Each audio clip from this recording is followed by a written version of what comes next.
Hello everyone, welcome to the channel. জুবিনদাৰ বিয়োগৰ খবৰটো পোৱাৰ পিছৰে পৰা মনটো বৰ গধুৰ লাগি আছে। তেখেতে বিদায় লোৱাৰ দিনৰ পৰাই পঢ়া শুনা একেবাৰে কৰিবলৈ মন যোৱা নাই জানেনে? একোতে মন নবহা হৈছে। আমাৰ মৰমৰ বুকুৰ আপোন হিয়াৰ আমঠু যুৱ শক্তিৰ বাবে প্ৰেৰণা আছিল জুবিনদা। জুবিনদাৰ যে এনেকুৱা এটা নিউজ শুনিবলৈ পাম কেতিয়াও কল্পনা কৰিব পৰা নাছিলোঁ। তেখেতে যে আমাক সকলো অনুগামীক এনেদৰে এৰি থৈ যাব বুলি ভবাই নাছিলোঁ, কেতিয়াও ভাবিব পৰা নাছিলোঁ। মনৰ ভিতৰে বাহিৰে সকলোতে জানেনে আন্ধাৰে আগুৰি ধৰা যেন লাগিছে, পৰিৱেশ একেবাৰে স্তব্ধ হৈ পৰা যেন লাগিছে। তথাপিতো যে আৰু উপায় নাই, কান্দি থাকিলেও আমি এতিয়া আৰু জুবিনদাক কেতিয়াও ঘূৰাই নাপাওঁ। এতিয়া আমি এই কঠিন পৰিস্থিতিৰ সময়ত এটাই প্ৰাৰ্থনা কৰিব পাৰোঁ যে তেখেত য'তে আছে শান্তিত থাকক আৰু তেখেতৰ আত্মাই চিৰশান্তি লাভ কৰক। জুবিনদাৰ বিষয়ে যিমানেই ভাবোঁ সিমানেই মনটো বৰ কিবা ভাগৰি পৰা যেন লাগে। তথাপিতো ইয়াৰ মাজতে আমি আমাৰ কৰ্মখিনিও পাহৰিব নালাগে। মেইনছ পৰীক্ষাও আহি পাইছেহি, গতিকে আজিও এটা প্ৰশ্ন লৈ আপোনালোকৰ মাজত আলোচনা কৰিবলৈ আহিছোঁ। আজিৰ প্ৰশ্নটো GS পেপাৰ 3 আৰু GS পেপাৰ 5ৰ চিলেবাছৰ ওপৰত নিৰ্ধাৰিত হয়। প্ৰশ্নটো হ'ল ভাৰতত বহনক্ষম উন্নয়ন, গ্ৰাম্য জীৱিকা আৰু সেউজ শক্তি সুৰক্ষাৰ প্ৰচাৰত অসমৰ বাঁহভিত্তিক জৈৱ শোধনাগাৰ প্ৰকল্পৰ গুৰুত্ব আলোচনা কৰক। এই প্ৰশ্নটো 250 ৱৰ্ডছ আৰু 15 মাৰ্কছ ইমানৰ ভিতৰত লিখিব লাগিব। ইয়াৰ মই এটা ইন্ট্ৰডাকশ্যন দিছোঁ। ইন্ট্ৰডাকশ্যনটো হৈছে এনেধৰণৰ: অসমৰ নুমলীগড়ত স্থাপিত ভাৰতৰ প্ৰথমটো বাঁহভিত্তিক দ্বিতীয় প্ৰজন্মৰ ইথানল জৈৱ শোধনাগাৰ প্ৰকল্পটো দেশৰ সেউজ শক্তিৰ লক্ষ্যত এক ঐতিহাসিক পদক্ষেপ। অতি চমুকৈ দিছোঁ, মাত্ৰ 3 লাইনৰ ভিতৰত। তাৰপাছত এটা হেডিং দিছোঁ, অসমৰ বাঁহভিত্তিক জৈৱ শোধনাগাৰ প্ৰকল্প, গ্ৰাম্য জীৱিকা, বহনক্ষম উন্নয়ন আৰু সেউজ শক্তি সুৰক্ষাৰ ক্ষেত্ৰত গুৰুত্বসমূহ এনেদৰে দিছোঁ। এই অগ্ৰণী প্ৰকল্পটোৱে কেৱল ভাৰতৰ জীৱাশ্ম ইন্ধনৰ ওপৰত নিৰ্ভৰশীলতা হ্ৰাস কৰাই নহয়, বিশেষকৈ উত্তৰ পূব অঞ্চলৰ গ্ৰাম্য অৰ্থনীতিসমূহক পুনৰ উজ্জীৱিত কৰা আৰু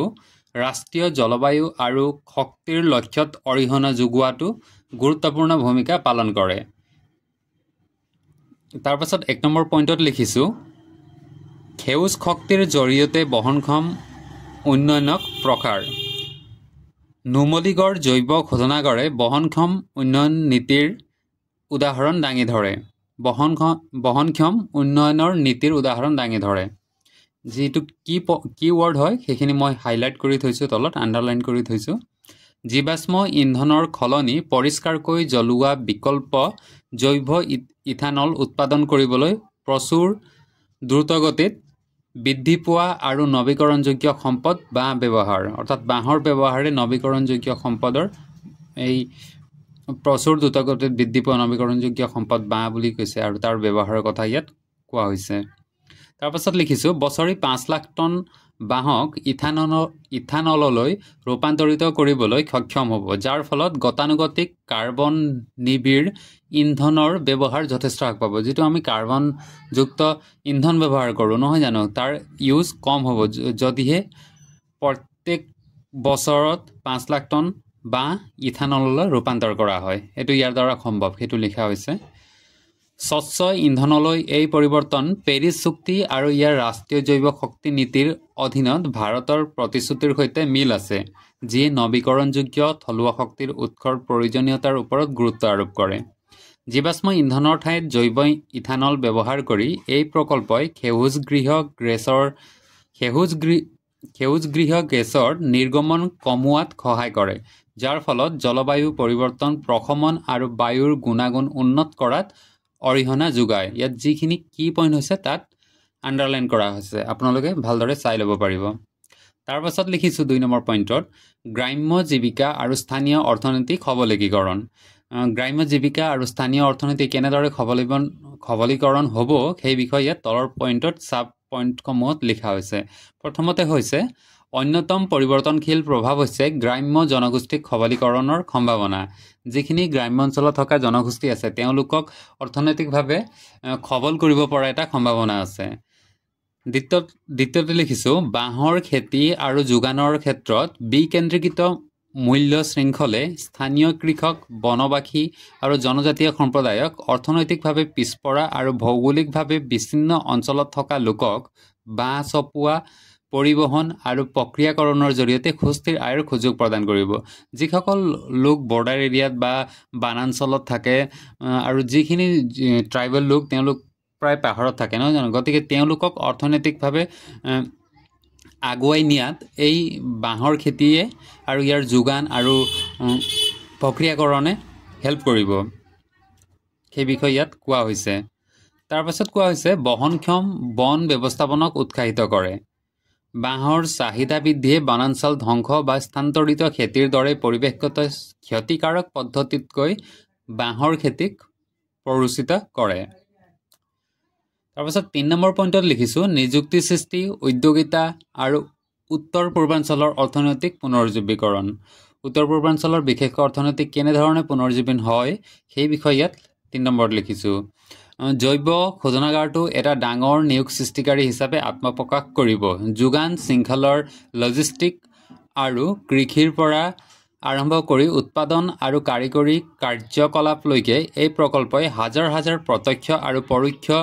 চাকৰিৰ সমৰ্থন কৰে তাৰপাছত লিখিছোঁ গ্ৰাম্য ঔদ্যোগিকৰণকো উৎসাহিত কৰে কিয়নো বাঁহ খেতি নাৰ্চাৰী উন্নয়ন লজিষ্টিক আৰু সঁজুলি ৰক্ষণাবেক্ষণৰ আশে পাশে ক্ষুদ্ৰ ব্যৱসায়ৰ উত্থান ঘটে যিকোনো এনেকুৱা এটা ব্যৱসায় হেৰি হ'লে তাৰ আশে পাশে বিভিন্ন ধৰণৰ এটা লজিষ্টিক গঢ় লৈ উঠে নহয় জানো ক্ষুদ্ৰ ব্যৱসায় এটা উত্থান ঘটে মানে বিভিন্ন লোকে আহি দোকান দিয়ে বিভিন্নজনে বিভিন্ন ধৰণৰ ব্যৱসায় আৰম্ভ কৰে তাৰ পৰা তেওঁলোকৰ আৰ্থিক লাভালাভ সম্ভৱ হয়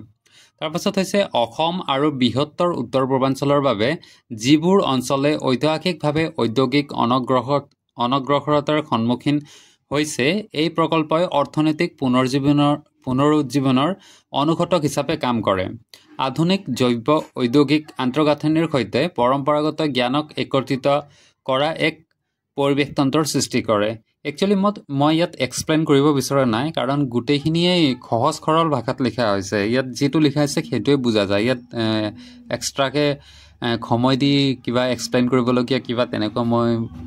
বিচাৰিয়ে পোৱা নাই গতিকে এক্সপ্লেইন কৰাৰ প্ৰয়োজন নাই বুলি অনুভৱ কৰিছোঁ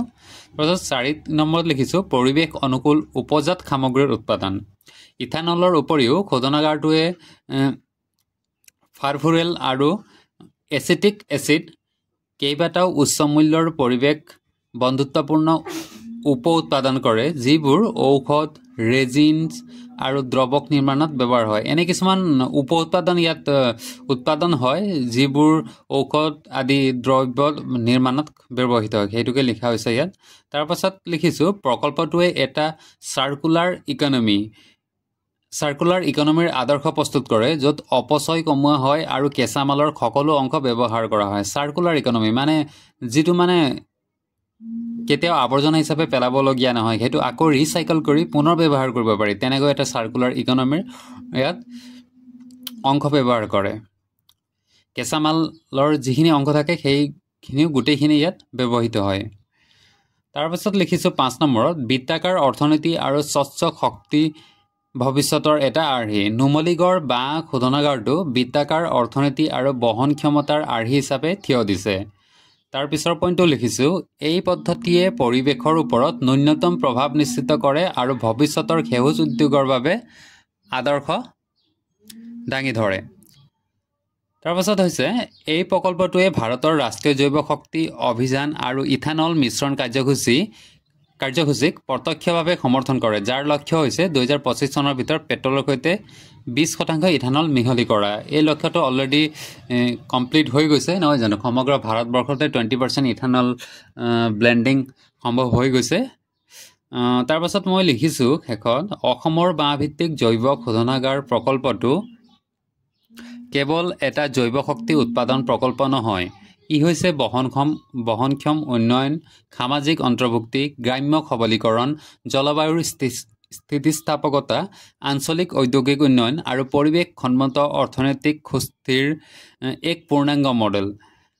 বাঁহৰ দৰে নৱীকৰণযোগ্য সম্পদৰ সঠিক ব্যৱহাৰে এই প্ৰকল্পটোৱে শক্তি সুৰক্ষা ৰাষ্ট্ৰীয় লক্ষ্য পূৰণ গ্ৰামীণ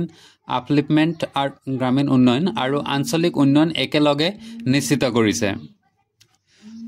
ভৱিষ্যতৰ সেউজ ভাৰত গঠনৰ দিশে নুমলীগড়ৰ এই প্ৰকল্পটো এক আলোকস্তম্ভ বিশেষকৈ উত্তৰ পূবৰ দৰে জৈৱ বৈচিত্ৰ্য সমৃদ্ধ কিন্তু অৰ্থনৈতিকভাৱে পিছপৰা অঞ্চলত ই আশাৰ ৰেখা আৰু বহনক্ষম ঔদ্যোগিকৰণৰ ব্লুপ্ৰিণ্ট যি দেখুৱাইছে যে স্থানীয় কি লিখিছিলোঁ এইটো ঢাক খালে একচুৱেলি স্থানীয় আৰু সমাজৰ অংশগ্ৰহণেৰে ৰাষ্ট্ৰীয় উন্নয়ন সম্ভৱ স্থানীয় সংযোগ তাৰপাছত নেক্সট কুৱেশ্যন আছিলে সেইটো আজি ডিছকাছ নকৰোঁ গতিকে ইয়াৰ ওপৰত এটা মোক ৰিভিউ বা ফিডবেক দিছে ফেকাল্টিৰ ফালৰ পৰা সেইটো হৈছে ফেয়াৰ ইণ্ট্ৰডাকশ্যন ইয়াৰ মই যিটো ইণ্ট্ৰডাকশ্যন লিখিছিলোঁ সেইটো ভাল হৈছে তাৰপাছত good understanding of the demand of the কুৱেশ্যনটো যি বিচাৰিছে সেইমতে মই বুজি পাইছোঁ সেইটো কোৱা হৈছে তাৰপাছত দিছে দ্য কণ্টেণ্ট ইজ অ'কে কণ্টেণ্টটো ঠিকে আছে যিটো মই ইয়াত লিখিছোঁ সেইটো ঠিকে আছে but you need to improve the presentation part by using flow' chart etcetera to score good marks মানে যদি মই এই ইয়াত ফ্ল' চাৰ্ট ইউজ কৰিলোহেঁতেন দেখুৱাবৰ কাৰণে তেতিয়া নিশ্চয় মই ইয়াতকৈ বেছি মাৰ্ক এটা কেৰি কৰিব পাৰিলোহেঁতেন সেইটোকে ইয়াত কৈছে মই আপোনালোকক ফ্ল' চাৰ্টটো কেনেদৰে ব্যৱহাৰ কৰিব লাগে বা কেনেদৰে বনাব লাগে সেইটো দেখুৱাবলৈ গৈ আছোঁ ইয়াত আপোনালোকে স্ক্ৰীনত এটা ফ্ল' চাৰ্ট দেখিছে সেইটোত মই দেখুৱাব বিচাৰিছোঁ যে benefits of bamboo in Assam and north east region উত্তৰ পূৰ্বাঞ্চল আৰু অসমত বাঁহৰ দ্বাৰা কেনেধৰণৰ বেনিফিট হ'ব সেইটো আমি এই উত্তৰটোত এটা ফ্ল' চাৰ্টৰ সহায়ত দেখুৱাব পাৰিম গতিকে ইয়াত আপোনালোকে দেখিছে মই কেনেদৰে বনাইছোঁ সেই একেদৰে আপোনালোকেও বনাব পাৰে ইয়াত প্ৰথমতে চাব পাৰে আপোনালোকে ওপৰত মই হেডিং দি লৈছোঁ তেনেদৰে দি ল'ব তাৰপাছত মই গোটেই মেইন পইণ্টখিনি 5টা লিখি লৈছোঁ rural employment and income generation sustainable agriculture and energy security value addition social ecological model এনেদৰে 5টা পইণ্ট লিখিছোঁ আৰু সেইখিনিৰে যিখিনি মেইন পইণ্ট থাকে ন সেইখিনি মই ইয়াত সুন্দৰকৈ উপস্থাপন কৰিছোঁ ঠিক এনেদৰে আপোনালোকেও এটা ফ্ল' চাৰ্ট বনাই ল'ব পাৰে বিভিন্ন কুৱেশ্যনৰ ইয়াত অকল এইটো মই উদাহৰণে দিব বিচাৰিছোঁ ইয়াত বিভিন্ন আপোনাৰ চেলেঞ্জেছখিনিও লিখিব পাৰে যিখিনি ৱে ফৰৱাৰ্ড আছিলে সেইখিনি লিখিব পাৰে গতিকে বিভিন্ন ধৰণৰ এনেদৰে ফ্ল' চাৰ্ট বনাই লিখিব পাৰি অকল এনেদৰে যে বনায় সেইটো নহয় এইটো অকল এটা উদাহৰণ বিভিন্ন ধৰণে বনাব পাৰি জাষ্ট মই আপোনালোকক শ্ব' কৰিব বিচাৰিছোঁ তাৰপিছত দিছে এভইড লং পেৰাগ্ৰাফ মই কিছুমান পেৰাগ্ৰাফ বহুত দীঘল লিখিছোঁ সেই তেনেকৈ লিখিবলৈ মানা কৰিছে একচুৱেলি লং পেৰাগ্ৰাফ লিখাৰ প্ৰয়োজন নাই কমকৈ লিখিব লাগে তাৰপিছত দিছে use transition line to bring logical ফ্ল' এটা বনাই থাকিবলৈ মানে ওপৰ পইণ্টটোৰ লগত তলৰ পইণ্টটোৰ জাম্প মৰাৰ আগত মাজত এটা ট্ৰানজিশ্যন লাইন দিবলৈ কৈছে এইটো মই কিছুমান এনচাৰত ব্যৱহাৰ কৰোঁ কিছুমানত লিখা নহয় সেইকাৰণে ইয়াত লিখিছে তাৰপাছত ৱে টু লং কনক্লুজন মানে কনক্লুজনটো দীঘল হৈছে সেইটো ক'ব বিচাৰিছে try two right Cripps conclusion মানে ক্ৰিপছি এটা কনক্লুজন চমুকৈ লিখিবলৈ কৈছে যাতে নিৰীক্ষকেও বহি নিৰীক্ষকেও ভালদৰে চাব পাৰে আৰু আকৰ্ষিত হৈ আপোনাক এটা এক্সট্ৰা মাৰ্ক দিব পাৰে গতিকে আজিৰ প্ৰশ্ন ইমানেই আছিলে নেক্সট প্ৰশ্ন লৈ মই আকৌ পুনৰ আপোনালোকৰ মাজত উপস্থিত হ'ম খুব বিশেষ পঢ়াৰ আৰু এনচাৰ ৰাইটিং কৰাৰ মন নাছিলে তথাপিতো তাৰ মাজতো এটা ভিডিঅ' লৈ আহিছোঁ গতিকে ভিডিঅ'টো চাই থকাৰ বাবে ধন্যবাদ আগলৈ লগ পাম